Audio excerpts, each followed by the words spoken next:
Uh, so, all right, my sermon this morning is titled, Called Out to Set a Precedent of Goodness. All right, so that's it, I'm done. All right. Do you like my outfit? It's good. Yeah. All right, it's good, right? All right.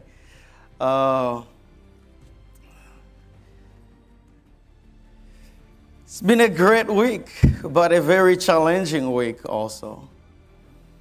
Yeah. So I think a lot of up and downs in our nation and at this moment. And right, so yeah, it's been so many kind of heartbreaking events and in the last week, and I think everyone feels it, right, in a way or another. So yeah, been praying about it, thinking about it, and yeah, so it's kind of hard to preach this morning, and because I feel I have to speak to it, but I have to speak to it with God's heart.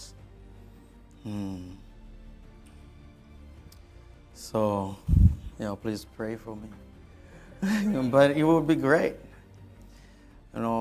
Heavenly Parents' heart and Heavenly Parents' wish is to create what we call Chonilguk. Chonilguk translates literally for a world where two become one. Or two become one. Then if we're to translate it in our Christian faith, we would say the kingdom of heaven on earth. This is the dream, this is the wish of Heavenly Parents. And recently, our founder, our co-founder, Holy Mother Anne, has expressed to the youth that we must grow to become like a beautiful tree that embraces the world, right? So we should become a garden of beautiful trees that embrace the world. It's a beautiful picture, right? If you paint it, that each one of us is a tall and beautiful tree that is called to embrace the world. It's a beautiful picture. I think that's the picture of the Garden of Eden, where Adam and Eve are called to be the tree of life, a tree that gives life to the world, right? So that's the dream, that's the wish. However, when we look at the reality of the world, it doesn't reflect that dream yet. There is a lot of pain in the world, a lot of despair, a lot of suffering, and a lot of resentment too. And a lot of deep historical resentment in the world. And so this has been kind of God's reality, that there is a dream, but then there is a reality that doesn't match that dream. And so our founders, Reverend Sang Myung Moon, we refer to him as Father Moon, or True Father, and his wife, True Mother, Holy Mother Anne. And really what has been revealed to them is that God, our Heavenly Parent, is a parent with a broken heart, a heart in pain because of the reality of the world, because of the reality of humanity. This is the reality of Heavenly Parents. And so when we think about the church, right, from its Greek original meaning, right, ecclesia, means a group of people called out, right? So it's a group of people, a congregation, a community called out. So the church is called out. So our challenge is that we are called out of this worldly reality, to show a new reality to the world. Because how can the world do it unless someone shows them? The world cannot do it, for they don't know how to do it. The world does not know how to do it. So God looks for a people, a group of people that He calls out to show the model. So the church is called out to show the model, to lead the way in creating the original dream. This is the purpose of the church. Yeah. Right, so when I thought and prayed about the reality of this nation, I felt this is the time when the church can stand out. This is the time when the church can show a different reality to this nation. So it's hard, I know. Oh, it's really hard. At this time, our nation is divided. All right, and every day, every week, the nation is getting more and more polarized. And the temptation is so great to pick a side. Right? Do you feel that temptation? I feel it too. Right? Because there is an issue, you have to pick a side. So the temptation is so great to pick a side. But the church is called out of that temptation. If the church picks a side, or if those who have been called out pick a side, then who will lead the way? Then there is no hope. Wow, so that's why it feels like the tree that we are called to be is a tree that is growing out of a concrete floor. It's hard, right? But we have been called out for such a purpose as this. We have been called out for such a time as this. To show something different.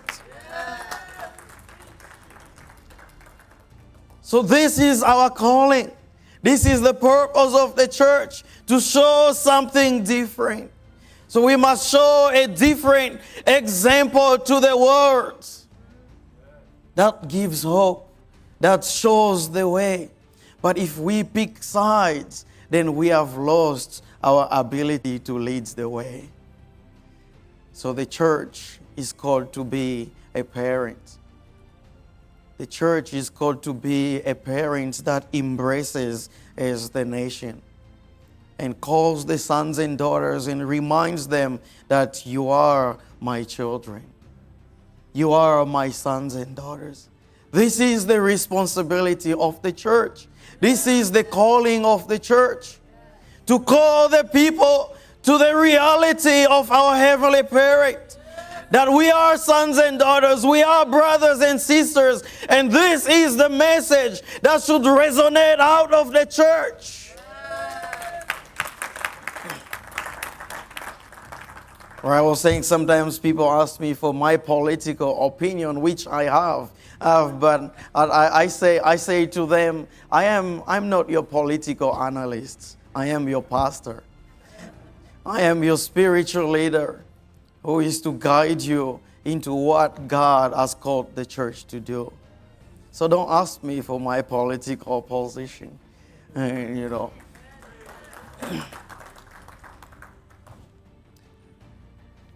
And God has been holding these standards throughout human history.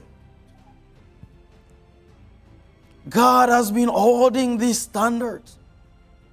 So Father Moon, a true father, shares, God cannot destroy anyone. He cannot. I'm sure there are days when God feels like, I just want to finish with all this. I'm sick and tired of all this. But God cannot do it. God cannot destroy anyone. Why? Because God's created with the idea of love. God who desires to practice the love idea cannot pass judgment with his rod of iron. God can do it, but He won't do it. Right? So just because you can do it doesn't mean you should do it. You know, God is almighty, He's all powerful, He can do it, but He won't do it. And here's why. It is because He created with the idea of love.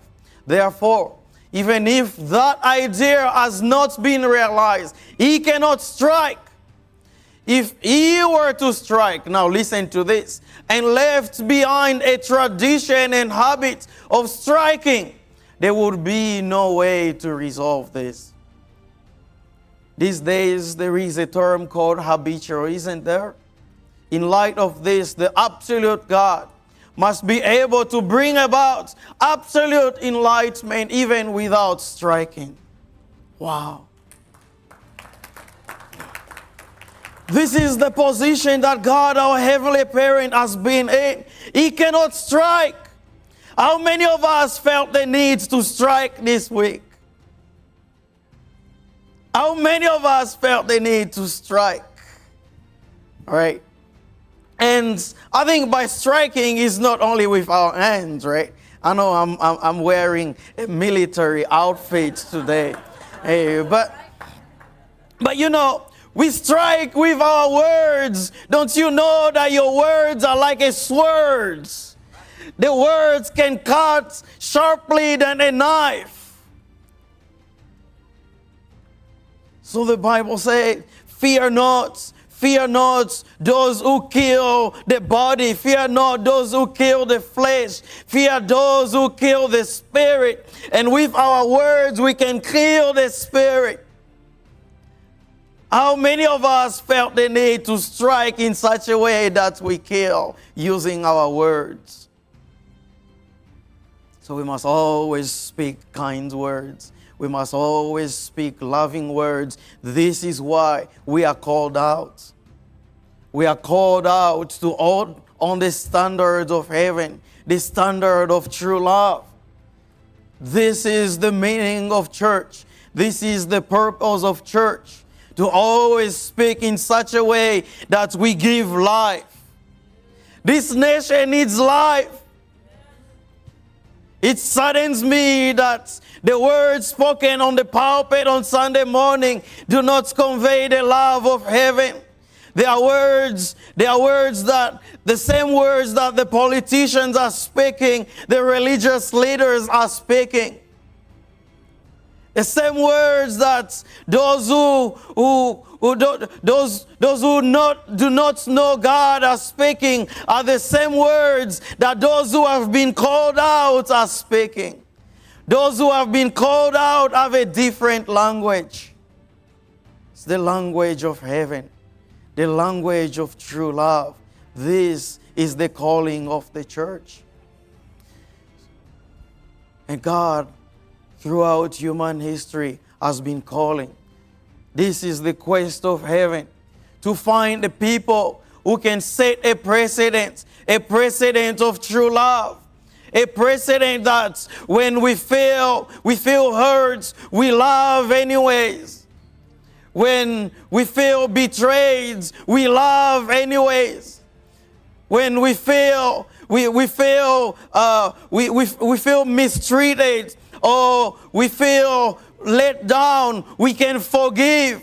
God has been calling for such a people who can set that kind of precedent. This is the calling of the church. To set a precedent of attendance, to set a precedent of goodness, to set a precedent of true love, to set a precedent of forgiveness. This is the calling of the church.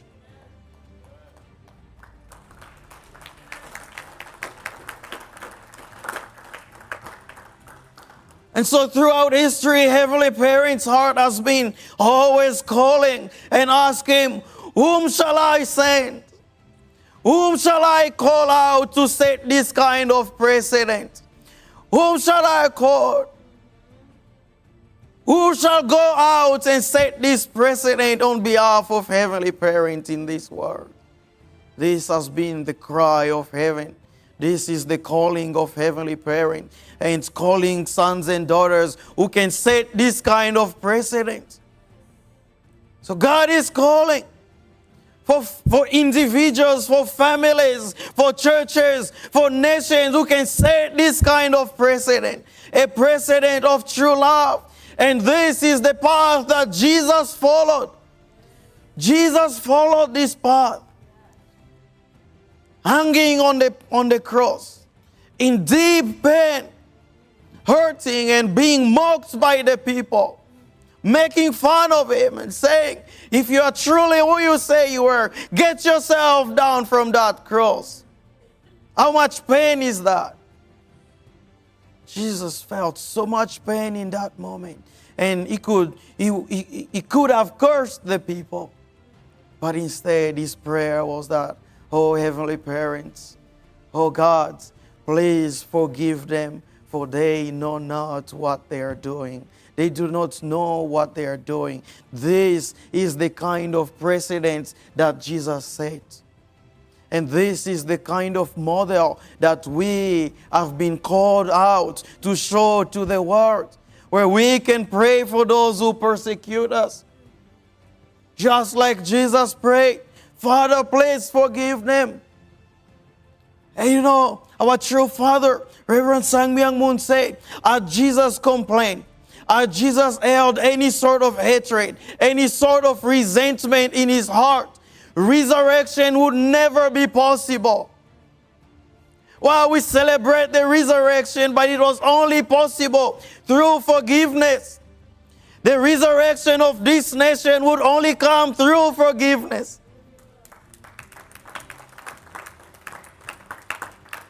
Well, our resurrections only come through forgiveness. If we can forgive those who have caused us pain, then resurrection will come. The resurrection of any marriage that needs healing would only come through forgiveness. The resurrection of any family that needs healing only comes through forgiveness. If we can forgive, then resurrection would be possible. And our true parents, our true father and true mother themselves have shown us this kind of example. They have set a precedent of forgiveness.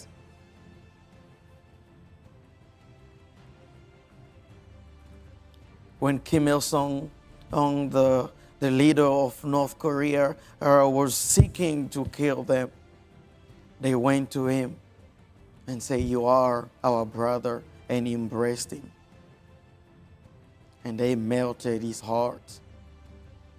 He melted. You know, when it was time for him to go to spirit words, he left special words to his son, right? He said, "Don't trust anyone but Reverend and Mrs. Moon."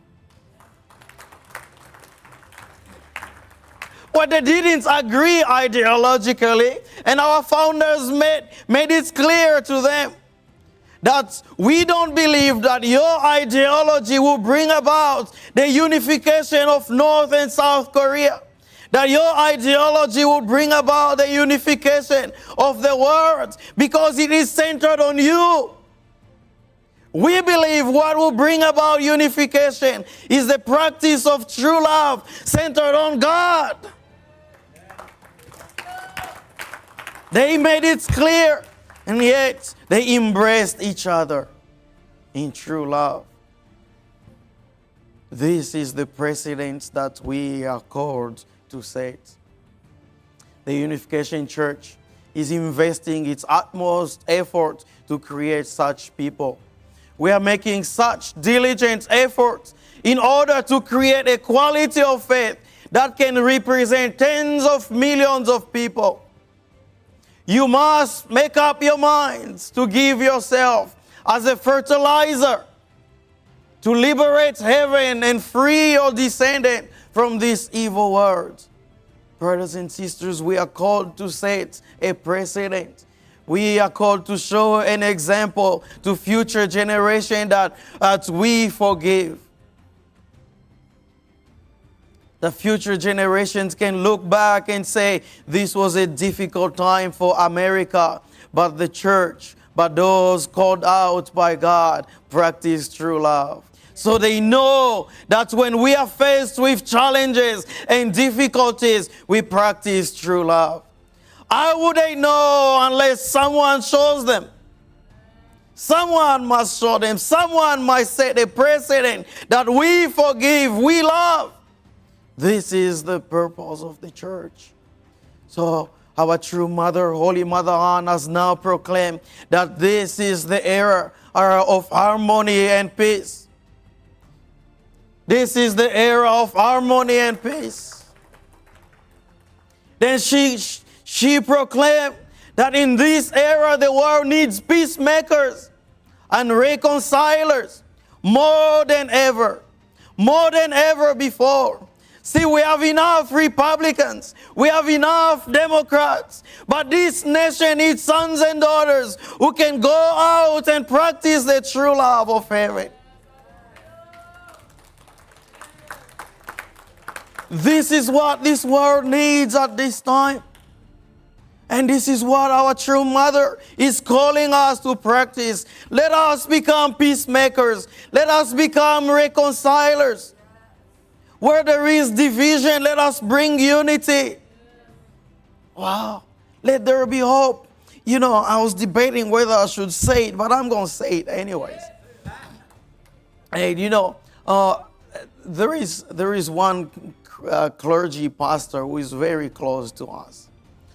You know, and he shares a lot on his social media, and he shared something, right, in connection to the assassination of Charlie Kirk, the conservative kind of influencer, and somehow there were maybe 47 comments on his Facebook post, and they were all from our members disagreeing with each other.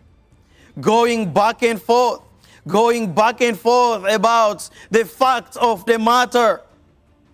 Going back and forth about who is right and who is wrong.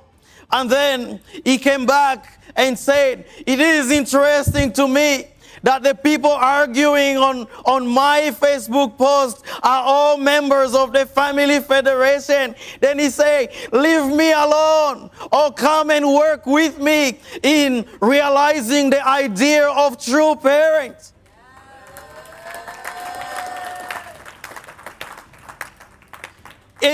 I felt kind of ashamed. Right? I felt kind of ashamed about that. But we have to show a different example. We have to show something different from the world. There is enough people arguing politics and not enough people representing the hearts of heaven. So I don't want, I've had my fair share of political arguments. And I don't want to do it anymore because I want to ask someone from the many back and forth that you have had with someone, how many hearts have you changed? You don't change someone's heart by arguing with them. It doesn't work. It does not work. And it's just set us apart. It just pushes us away from one another further and further. It doesn't work. It doesn't work. So we have to speak a different language. We have to show a different example. Well, so our calling is to reach out. We have to be the one who reaches out first. Let's reach out in true love. Let us be the people who show this kind of model. This is how we change the world. So our leading principles should be true love and forgiveness. These should be our leading principles. And if we can practice this, unity would come. Then the nation that we all long to see would come. But it does not appear based on political arguments. The politicians won't do it. The politicians won't do it. It is the blessed central families, those who have been called out by heaven, who will do it. So brothers and sisters, I really hope that in these dark times, we can set a precedent of love, lead the world into an era of harmony and peace as our true mother is asking us to do. Also, I really hope this week we can go out with this kind of challenge that I want to touch at least 7 people's lives this week. I want to speak kind words to someone every day. Can you imagine if we do this is every day of the week? If we do this every day of our lives? How beautiful this world would be. So I hope the Chicago Family Church can be that church that leads the way in setting a precedent of true love. Please join me in prayer. Dear God, our Heavenly Parent, you have called us out to set a precedent of true love. You have called us out, Heavenly Parent, to set a new model for this world. You have called us out, Heavenly Parent, to be those who can lead this world into the realm of true love, into the loving reality of Chonilguk. And your heart is deeply longing for this day. For over 400 years, Heavenly Parent, you have led this nation, setting it up as a nation that can lead the world as an elder son nation. So we pray that truly we can make a new commitment, renew our commitment in front of you, in front of heaven, that we will lead the world in true love. We will lead the world in goodness. We will lead the world in forgiveness. And we will practice these things starting right here in our church community. That the Chicago community will rise and become such a community that shows the way and leads the way, oh Heavenly Parents. So I pray that these few words that were spoken here, conveying your heart, conveying the heart of our true parent, conveying the heart of Jesus, can find a place in the hearts of this congregation, can find a place in our hearts, oh Heavenly Parent, and grow to bear fruit. Fruits that we can show the world that this is the way of life that we must go. So lead us as we go through this new week. Let your presence be manifest in our lives, oh Heavenly Parent, and allow us to be the vessels for your true love. I want to pray these things in deep gratitude. In my name, Hebangja, a blessed central family attending our Holy Mother, Haju. Yeah.